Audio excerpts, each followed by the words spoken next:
दोस्तों स्वागत है आपका स्टडी विद नील में। आज जो बात करने वाले हैं दोस्तों, ये जो मध्य प्रदेश पुलिस 2022 में जो 8 जनवरी 2022 का जो पहली शिफ्ट का पेपर था, इस पेपर का एनालिसिस करने वाले हैं। कौन कौन से क्वेश्चन पूछे गए हैं इसके अंदर, उनके आंसर क्या है और आने वाली शिफ्ट में कौन कौन से क्वेश्चन पूछे जा सकते हैं, इसके बारे में आज चर्चा करने वाले हैं। पेपर का लेवल क्या रहा और किस टॉपिक से कितने क्वेश्चन पूछे गए इसके बारे में भी बात करने वाले हैं। और एवरेज मार्क्स जो है आज के पेपर में कितने आ रहे हैं और हाईएस्ट मार्क्स क्या है, ये सारी चीजें इस वीडियो में देखने वाले। चलिए फटाफट से शुरू करते हैं आज का वीडियो। दोस्तों सबसे पहले अगर क्वेश्चन की बात की जाए तो क्वेश्चन है सबसे पहले जय विलास महल। एमपी जीके से क्वेश्चन बहुत ज्यादा पूछे गए हैं। एमपी जीके और साइंस के क्वेश्चन थोड़े से ज्यादा पूछे गए हैं। साइंस भी इस बार थोड़ी सी अच्छी पूछी गई है, लेवल कोई ज्यादा नहीं है, इजी लेवल का पेपर पूछा गया है। लेकिन क्वेश्चन था जय विलास महल कहां है दोस्तों, तो ग्वालियर के अंदर है। दूसरा क्वेश्चन है गौहर महल कहां है। गौहर महल की बात की जाए तो गौहर महल भी कहां है, ग्वालियर के हैं। दोस्तों ग्वालियर के चारों क्वेश्चन हमने एक साथ यहां पर किए गए हैं। ग्वालियर में सॉरी गौहर महल ग्वालियर में नहीं है दोस्तों, गौहर महल आएगा भोपाल में। गौहर महल भोपाल में आ जाएगा। तानसेन का मकबरा कहां पर, तानसेन का मकबरा सभी को पता है ग्वालियर के अंदर है, यहां पर समाधि भी है। सास बहू का मंदिर पूछा गया है। सास बहू का मंदिर मॉडिफाइड नेम है। सास बहू का मंदिर कहां पर है, ये भी ग्वालियर के अंदर है। तो देख लिया जाए मोटे मोटे तौर पर तो ग्वालियर से 1, 2 और 3 क्वेश्चन पूछे गए हैं सीधे सीधे, और सबसे बेसिक वाले क्वेश्चन पूछे गए हैं इजी लेवल के। चीनी का कटोरा एक नया क्वेश्चन पूछा गया है कि चीनी का कटोरा किसे कहा जाता है, तो चीनी का कटोरा कहा जाता है दोस्तों नरसिंहपुर को। नरसिंहपुर जिले को क्या कहा जाता है, चीनी का कटोरा कहा जाता है।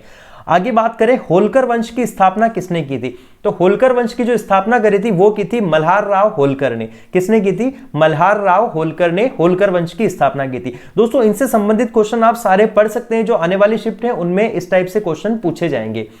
चंबल नदी का उद्गम पूछा गया है, कहां पर है, महू जिले की इंदौर जिले में महू की जानापाव पहाड़ी से जो है चंबल नदी का उद्गम होता है। अब चंबल नदी का उद्गम पूछ लिया गया है तो आप बाकी नदियों का उद्गम जैसे क्षिप्रा है, नर्मदा है, इन नदियों का जो है उद्गम आप पढ़ सकते हैं। किस जिले से उद्गम होता है, किस स्थान से, किस पहाड़ी से इसका उद्गम होता है, आप ये देख सकते हैं, क्योंकि इनसे संबंधित क्वेश्चन आपको पूछे जाएंगे।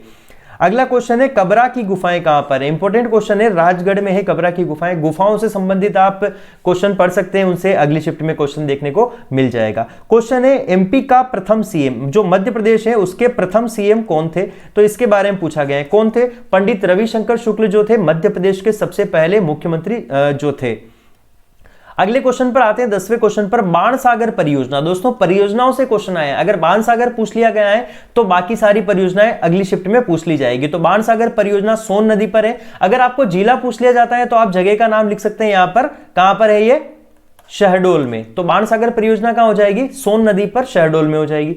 हीरे की खान कहां पर है, यहां पर दोस्तों हीरे की खान पूछ ली गई है। आप साथ में क्या पढ़ेंगे, जो तांबे की खान है मध्य प्रदेश की वो कहां पर है, और इस प्रकार हीरे की खान का क्या आंसर हो जाएगा, पन्ना में। 2 खान आप याद कर सकते हैं, एक तो तांबे की खान, साथ में मैग्नीज कहां पर है, ये बरवेली बालाघाट वाली जो खदान है, ये सारी आप पढ़ लीजिएगा, ये आने वाली शिफ्ट में क्वेश्चन पूछ लिए जाएंगे। भूतों का मेला कहां लगता है, मेलों से क्वेश्चन आया है तो बैतूल आ जाएगा। भूतों का मेला बैतूल, मेले भी आपको पढ़ने पड़ेंगे। जो दोस्तों यहां पर टॉपिक दे रखे हैं उन टॉपिक से क्वेश्चन इसी टाइप से रहेंगे, लेवल भी यही रहेगा, केवल क्वेश्चन चेंज हो जाएगा। जो बैकग्राउंड है क्वेश्चन का वही रहेगा। मेले से पूछा गया है तो मेला दूसरी शिफ्ट में कोई और मेला पूछ लिया जाएगा। सबसे बड़ा अभ्यारण्य पूछ लिया गया है तो क्या आंसर हो जाएगा, नोरादेही। आपको यह याद रखना पड़ेगा कि सबसे बड़ा नेशनल पार्क कौन सा है, कान्हा-किसली। सबसे छोटा नेशनल पार्क और सबसे छोटा जो है अभ्यारण्य कौन सा है, ये सारे आपको पढ़ने पड़ेंगे। भीमबेटका की खोज किसने की थी, दोस्तों भीमबेटका की खोज की थी वीएस वाकणकर, यानी कि डॉक्टर जो विष्णु श्रीधर वाकणकर थे, डॉक्टर विष्णु श्रीधर वाकणकर, उन्होंने किसकी खोज की थी, भीमबेटका की खोज की थी। नेक्स्ट क्वेश्चन यहां पर साइंस से है दोस्तों, साइंस से भी बहुत सारे क्वेश्चन पूछे गए हैं। कितने क्वेश्चन है ये सारी बात अपन इन क्वेश्चंस के बाद में करने वाले हैं। तो लास्ट में ये भी चर्चा करेंगे कि किस टॉपिक से कितने क्वेश्चन आए, मैथ्स में किस टॉपिक से कौन कौन से क्वेश्चन पूछे गए हैं। आगे दोस्तों अगर बात की जाए तो यहां पर क्वेश्चन है भूख एवं प्यास का केंद्र कौन सा है, तो भूख और प्यास का केंद्र क्या है, हाइपोथैलेमस। ठीक है, क्या हो जाएगा, हाइपोथैलेमस को भूख एवं प्यास का केंद्र, जो सेंसेशन आते हैं वो कहां से आते हैं, हाइपोथैलेमस से आते हैं। नेक्स्ट क्वेश्चन है चलने फिरने में कौन सी पेशियां जो है मदद करती हैं, किस पेशियों का रोल होता है चलने फिरने में, तो जो कंकाली पेशियां होती है, स्केलेटन जो मसल होती है, उनका रोल होता है सबसे ज्यादा, तो कंकाली पेशियां हो जाएगी इसका आंसर। मलेरिया परजीवी का जीवन चक्र, इसकी खोज किसने की थी? थोड़ा सा नया क्वेश्चन आया है, थोड़ा सा यूनिक क्वेश्चन भी है जो अभी तक पूछे नहीं गए हैं इस टाइप के क्वेश्चन एमपी पुलिस में, लेकिन इसका आंसर हो जाएगा दोस्तों लुइस अल्फोंस लेवरेज। जो मलेरिया परजीवी का जीवन चक्र होता है उसकी खोज की थी लुइस अल्फोंस लेवरेज ने। विटामिन डी का वैज्ञानिक नाम क्या है? साइंटिफिक नेम पूछा गया है यहां पर विटामिन डी का, क्या हो जाएगा? कैल्सीफेरोल यहां पर विटामिन डी का। आपको दोस्तों क्या पढ़ना है, जो विटामिन है सारे, विटामिन के जितने भी वैज्ञानिक नाम है सारे ए बी सी डी, और कौन कौन से जल में घुलनशील है, वसा में घुलनशील है, ये सारी चीजें आपको पढ़ लेनी है, उनके वैज्ञानिक नाम भी आपको पढ़ लेने हैं, साइंटिफिक नेम आपको पढ़ने पड़ेंगे। यहां विटामिन डी का पूछ लिया गया है, हो सकता है अगली बार विटामिन के बारे में पूछ लिया जाए। अगला क्वेश्चन देखते हैं, ध्वनि मापने की इकाई कौन सी है? दोस्तों ध्वनि मापने की इकाई हो जाएगी यहां पर डेसिबल। ध्वनि मापने की ध्वनि को किसमें नापा जाता है? तो डेसिबल में नापा जाता है। तो बाकी सारी जो यूनिट है वो आप यहां पर पढ़ सकते हैं। कोशिका के आकार को किसमें मापा जाता है? मापने की इकाइयां पूछ ली गई है, तो कोशिका के आकार को माइक्रोन में नापा जाएगा। कोशिका बहुत सूक्ष्म होती है, इसे जो है सूक्ष्मदर्शी के द्वारा देखा जाता है, उसे नापा किसमें जाता है? तो माइक्रोन के द्वारा इसे नाप लिया जाता है। दोस्तों एक मैथ्स का क्वेश्चन भी पूछा गया है यहां पर, जैसे इस टाइप से यहां पर एक रेक्टेंगुलर दिया गया है, मतलब एक आयत दिया गया है PQRS, इसमें P और Q के बीच में एक कोई पॉइंट है, यहां से S और R को मिला दिया गया है। मतलब यहां पर एक तो ये आयत बन गया, दूसरा दोस्तों यहां पर एक त्रिभुज बन गया है। तो यहां पर जो क्वेश्चन पूछा गया था वो क्वेश्चन ये था कि आयत का क्षेत्रफल और त्रिभुज के क्षेत्रफल का अनुपात क्या हो जाएगा। तो अगर आप इसको सोल्व करते हैं दोस्तों तो आपको यहां पर दिख जाएगा कि जो आयत का क्षेत्रफल होता है वो क्या होता है? लंबाई इंटू चौड़ाई, यानी कि लेंथ इंटू ब्रेथ, और त्रिभुज का क्षेत्रफल हो जाएगा 1/2 बेस इंटू हाइट, मतलब 1/2 आधार इंटू ऊंचाई। यहां पर लंबाइयां निकालनी पड़ेगी। अगर मैं दोस्तों लंबाई की बात करूं तो लंबाई यहां पर देखने को मिल जाएगी इसकी P और Q, ये लंबाई हो जाएगी, इंटू चौड़ाई कितनी हो जाएगी? PS क्या हो जाएगी? चौड़ाई हो जाएगी। 1/2 यहां पर फिर से लिख सकते हैं, PQ into PS equals to 1/2 त्रिभुज का क्षेत्रफल आधार इंटू ऊंचाई, तो त्रिभुज का आधार SR हो जाएगा, और SR को आप PQ के बराबर लिख सकते हैं क्योंकि ये आयत है। तो यहां पर लिख लेंगे अपन PQ इंटू इसकी जो हाइट रहेगी वो ये वाली रहेगी, और दोस्तों ये हाइट क्या PS के सिमिलर है, तो यहां पर अपन PS लिख सकते हैं। अगर आप इसको कैंसिल करेंगे तो PS से PS कैंसिल हो जाएगा, PQ से PQ, ये 2 का मल्टीप्लाई इधर करेंगे तो 2:1 का रेशो यहां पर आ जाएगा। तो आंसर क्या हो जाएगा आपका? 2:1। दोस्तों यहां पर एक और क्वेश्चन दिया गया है, इस क्वेश्चन के बारे में देख लेते हैं। जो नेक्स्ट क्वेश्चन है दोस्तों वो क्या है? या सीरीज से क्वेश्चन, सबसे ज्यादा 4-5 क्वेश्चन सीरीज से पूछे गए, नंबर वाली सीरीज से। तो यहां पर क्वेश्चन है, मैं इसको एक बार फिर से यहां लिख लेता हूं, 1 यहां पर कोमा 5, 21, 85 और 341। आपको नेक्स्ट स्टेप निकालनी थी, अगला पद इसमें क्या हो जाएगा। तो आपको क्या करना पड़ेगा दोस्तों, यहां पर मल्टीप्लाई 4 और +1, मतलब 1 का गुणा 4 में करोगे तो 4 + 1 कितना हो जाएगा? 5। 5 का गुणा 4 में करोगे तो 5 चौक 20 + 1 कितना हो जाएगा? 21। 21 का गुणा 4 में करोगे तो 84 + 1 कितना हो जाएगा? 85। 85 का उल्टा 4 में करोगे मल्टीप्लाई तो 340 + 1 कितना हो जाएगा? 341। यहां पर दोस्तों 341 का गुणा आपको 4 में करके +1 करना पड़ेगा, तो 341 × 4 करोगे तो यहां पर 1364 आ जाएगा, +1 करोगे तो कितना हो जाएगा? 1365, इसका आंसर हो जाएगा। ऐसे ही दोस्तों एक सीरीज जो बिल्कुल इजी थी जो यहां पर दिख रही है, यहां से सोल्व कर सकते हैं। QN, RP, TS, WW, AB, और यहां पर क्या आ जाएगा, जैसे मैंने यहां पर सोल्व कर रहा है FH, आंसर इसका आएगा। आप सोल्व कर सकते हैं किस टाइप से? सबसे पहले क्या करते हैं, जब भी अल्फाबेटिकल नंबर दिखते हैं अपने को तो अपन उसकी नंबरिंग कर लेते हैं। तो यहां पर नंबरिंग करते हैं, Q 17 हो जाएगा, N 14, R 18, P 16, ये सारे नंबर करने के बाद जो फर्स्ट डिजिट दे रखी है, जो भी पद की फर्स्ट पहला लेटर दे रखा है 17, 17 में 1 जोड़ा 18, 18 में 1 जोड़ा 2 जोड़े 20, 20 में 3 जोड़े 23, 23 में 4 जोड़े तो 27 आ जाएगा। 27 का मतलब 1 हो जाएगा।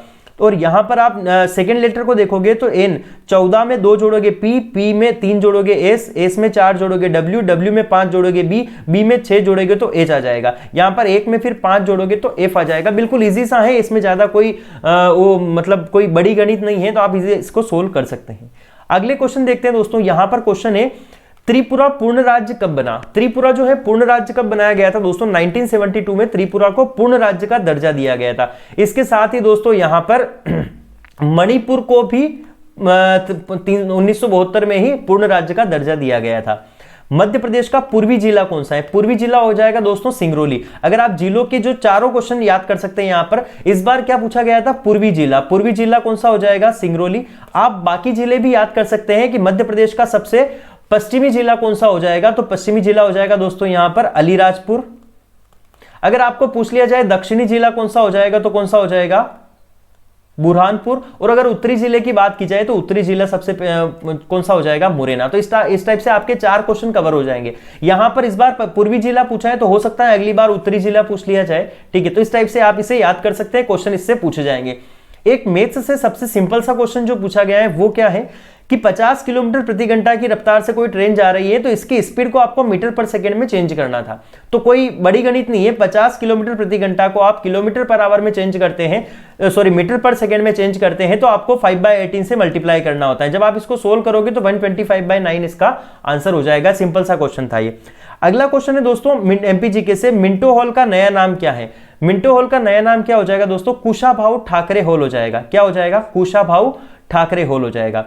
पंजाब मेल हत्याकांड, पंजाब मेल हत्याकांड के बारे में बात की गई है कि कब हुआ था पंजाब मेल हत्याकांड, तो इसकी आपको डेट बतानी थी 24 जुलाई 1931। ये दोस्तों एग्जाम में किस टाइप से पूछा गया था कि यहां पर केवल जो ईयर बताना था या क्या बताना था, ये आपने देखा होगा जिसका पेपर था, लेकिन आप पूरा याद कर सकते हैं 24 जुलाई 1931। नेक्स्ट क्वेश्चन है, पादप में कौन सा उत्तक लचीलेपन का कारण है? जो प्लांट्स के अंदर फ्लेक्सिबिलिटी आती है वो किस टिश्यू के कारण होती है, कौन से उत्तक के कारण होती है? जैसे कोलेन कायमा, पेरेन कायमा, इस टाइप के टिश्यू होते हैं, तो इसमें कोलेन कायमा जो हो जाएगा दोस्तों लचीलेपन का मुख्य कारण हो जाएगा। मतलब पादप में कौन सा उत्तक लचीलेपन का कारण है, तो कोलेन कायमा हो जाएगा। अगला क्वेश्चन है दोस्तों, भोपाल गैस त्रासदी, भोपाल गैस त्रासदी जब हुई थी तब मध्य प्रदेश के मुख्यमंत्री कौन थे? ये क्वेश्चन पूछा गया है। तो मुख्यमंत्री कौन थे? अर्जुन सिंह मुख्यमंत्री थे, ठीक है। एक क्वेश्चन ऐसा पूछा जाएगा कि फूलन देवी के आत्मसमर्पण के समय एक दिन के मुख्यमंत्री बनाए गए थे अर्जुन सिंह, तो ये भी क्वेश्चन पूछा जा सकता है। साथ ही दोस्तों यहां पर क्वेश्चन पूछा जा सकता है कि भोपाल गैस त्रासदी कब हुई थी? 2 से 3 दिसंबर 1983। और इसके बाद दोस्तों भोपाल गैस त्रासदी के बारे में और भी क्वेश्चन पूछा जा सकता है कि किस गैस के रिसाव के कारण ये हुई थी? तो MIC एक गैस थी, मिथाइल आइसोसाइनेट, इसके द्वारा जो है ये और अगर कंपनी का नाम पूछ लिया जाए कौन सी फैक्ट्री से रिसाव हुआ था, तो यूनियन कार्बाइड नाम की एक फैक्ट्री थी, उससे ये गैस का रिसाव हुआ था। कबीरदास का जन्म कहां हुआ था? काशी में कबीरदास का जन्म हुआ था।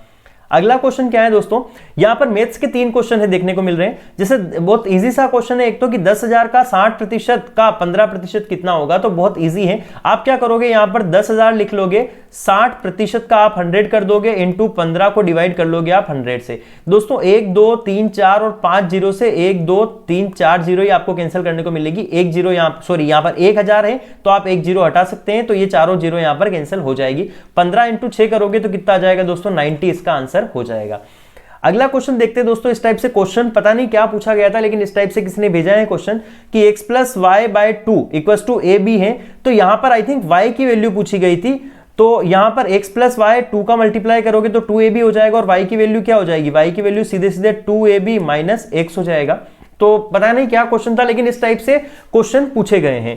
क्वेश्चन था नेक्स्ट दोस्तों, ओलंपिक में भारत ने कितने पदक जीते हैं? तो ओलंपिक में जो है भारत ने कुल 7 पदक जीते हैं।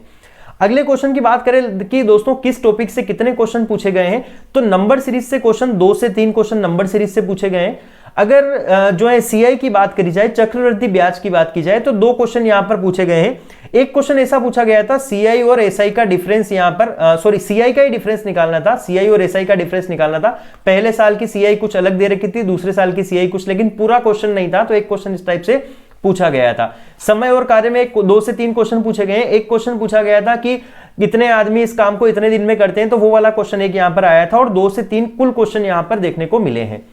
मिश्रण की बात की जाए तो मिश्रण का एक क्वेश्चन पूछा गया था, जिसमें पानी और दूध का मिश्रण वाला क्वेश्चन पूछा गया था कि इतना पानी मिलाने के बाद इसका पानी और दूध का मिश्रण जो है अनुपात कितना हो जाएगा। एक क्वेश्चन इस टाइप से पूछा गया था। ट्रेन से एक क्वेश्चन पूछा गया था। करंट अफेयर से 2 से 3 क्वेश्चन पूछे गए थे, लेकिन अगर MP करंट की बात की जाए तो MP करंट से ऐसा कोई क्वेश्चन देखने को नहीं मिला है। विज्ञान की बात की जाए दोस्तों, विज्ञान से 12 से 13 क्वेश्चन, यानी कि अगर आपका जो है पेपर आने वाली शिफ्ट में है दोस्तों, तो आपको सबसे ज्यादा फोकस यहां पर विज्ञान के अंदर करना है, क्योंकि 12 से 13 क्वेश्चन यहां पर पूछे गए हैं सबसे ज्यादा। नंबर सीरीज एक बार आप देख लीजिए, यहां से क्वेश्चन पूछे गए। सिलोजिज्म से क्वेश्चन पूछे गए 4 से 5। मतलब अगर रीजनिंग में आपको कोई से टॉपिक अगर अभी आपको रिवाइज करने पड़े तो आप सिलोज को कर सकते हैं। 4 से 5 क्वेश्चन यहाँ पे सिलोज से पूछे गए हैं। कथन निष्कर्ष वाले 3 से 4 क्वेश्चन पूछे गए। ग्रेटर देन लेस देन वाले 3 से 4 क्वेश्चन पूछे गए। मतलब आपको रीजनिंग में कुल टॉपिक जो है बिल्कुल इजी वाले जो टॉपिक है उनसे क्वेश्चन देखने को मिले। मतलब इन क्वेश्चन को आप कवर कर सकते हैं। अगली बात दोस्तों, अगर आज के टॉपिक की बात की जाए कि आज के जो पेपर था, पेपर में हाईएस्ट मार्क्स कितने थे, अगर हाईएस्ट मार्क्स की बात की जाए दोस्तों तो यहां पर किसी किसी स्टूडेंट के 75 78 देखने को मिले, लेकिन अगर टॉप हाईएस्ट की बात की जाए तो 83 84 ही अभी तक हमें देखने को मार्क्स मिले। अगर एवरेज बात की जाए कि एवरेज आज के पेपर में कितने नंबर आ रहे हैं, जो पढ़ने वाले स्टूडेंट है उनकी बात करें तो 62 से 65 के बीच में एवरेज नंबर आ रहे हैं। मतलब आज का पेपर वैसे तो इजी था, लेकिन मार्क्स अगर जहां तक हमें पता है वहां तक केवल जो हमारे पास क्वेश्चन जो स्टूडेंट ने नंबर बताए हैं उसके आधार पर केवल 62 से 65 नंबर एवरेज आ रहे हैं, और जो टॉप स्टूडेंट है उनके 83 84 85 नंबर किसी किसी रेयरली कभी कभी देखने को मिल रहे हैं। मुश्किल से 3 से 4 स्टूडेंट के नंबर इस टाइप के देखने को मिले हैं, और बाकी 75 से 78 कुछ क्वेश्चन जो है कुछ स्टूडेंट को देखने को मिले हैं। लेकिन एवरेज की बात की जाए तो 62 से 65 नंबर आज के पेपर में एवरेज देखने को मिले हैं। दोस्तों आप भी अगर आपका एग्जाम जो है आने वाली शिफ्ट में है तो आप हमें इस जो नंबर दिए गए हैं व्हाट्सएप नंबर 7773810500, इन नंबर पर आप हमारे केवल व्हाट्सएप पे लिए नंबर चालू रहेगा, आप हमें इस पर भेज सकते हैं आपके क्वेश्चन। आप चाहे तो ऑडियो रिकॉर्ड करके भेज सकते हैं, आप चाहे तो एक पेपर के ऊपर लिख के भी आप हमें भेज सकते हैं। साथ में आप अपना नाम, शहर का नाम, परीक्षा की तारीख क्या थी और परीक्षा का समय और शिफ्ट क्या था ये भी आप चाहो तो हमें भेज सकते हैं। दोस्तों आज के जो क्वेश्चन भेजे थे हमें हमारे जो बहुत सारे स्टूडेंट थे, लेकिन सबसे ज्यादा क्वेश्चन भेजे हैं हमारे एक मित्र हैं मुकेश गुजर, जो कि मध्य प्रदेश पुलिस में पिछले 5 साल से सेवारत हैं। तो उन्होंने ये क्वेश्चन भेजे थे, आज का पेपर उनका भी था, और उनके अगर मार्क्स की बात की जाए तो 75 मार्क्स उनके इस पेपर में आ रहे हैं। तो दोस्तों आप चैनल को सब्सक्राइब करके बेल आइकन दबा दीजिए, ताकि जो भी सेकंड शिफ्ट है उसका पेपर का एनालिसिस भी हम आपके सामने लेकर आने वाले हैं। बाकी इस टाइप की वीडियो के लिए मिलते हैं अगले वीडियो में।